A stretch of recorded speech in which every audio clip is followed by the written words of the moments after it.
Back in Britain, winter's really starting to kick in, but let me be the first to give you a glimpse of what this summer could hold in store.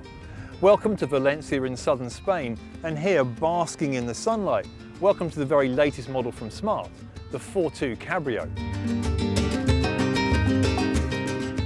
As you can tell from its unmistakable design, it's based on the regular ForTwo, but with its hardtop replaced by an electrically operated fabric roof. Typically for a ForTwo, which already offers umpteen ways to personalise the car, that roof's available in a choice of colours. But given the unpredictability of the British weather, the really good news is that it can be raised or lowered in just 12 seconds, even when the car's moving. In fact, you can set the roof up in 3 different ways. You start off with the fabric in place, then at a touch of a button, you can roll back what is effectively a full-length sunroof. Then finally, to give something approaching the full-on cabriolet experience, you can drop these side windows and remove the roof bars to really open up the cabin. That all sounds really clever in theory, but the big question is, just how effective is it in practice?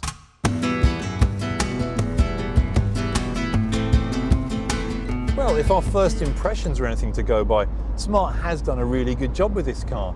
And if anything, this Cabrio is even more appealing as a city car thanks to that retractable roof.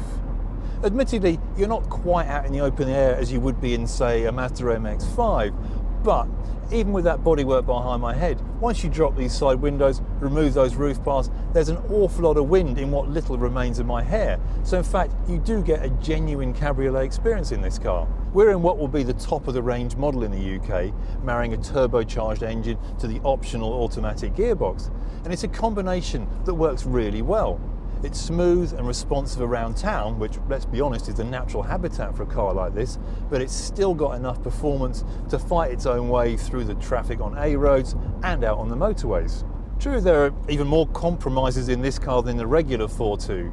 For example, drop that roof and the rear view is really quite restricted through your mirrors, and once you've got those roof bars stowed in the boot, it eats up an awful lot of what little boot space there is to start with.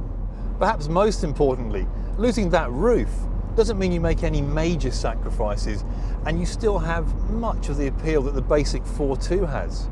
For a start, there's loads of room in here for a couple. I'm over 6 foot tall and yet I fit absolutely perfectly.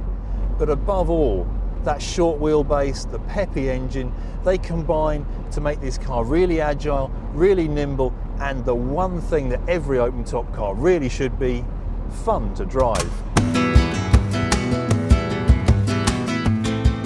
Effectively, the ForTwo Cabrio is in a class all of its own. A bit dearer than the likes of the Toyota Aygo and Citroën C1, which gives some very limited wind in the hair motoring, but cheaper than the Mazda MX-5, which is a fully fledged sports car. Admittedly, it's not a cheap car and it's not without its compromises. Aside from any worries about its practicality, the ride is also pretty firm around town. But it's got a real sense of character, and 2 things that are vital ingredients in any car of this type: style and a sense of fun. As a car for chic city dwellers who are keen to be seen, it's well worth considering.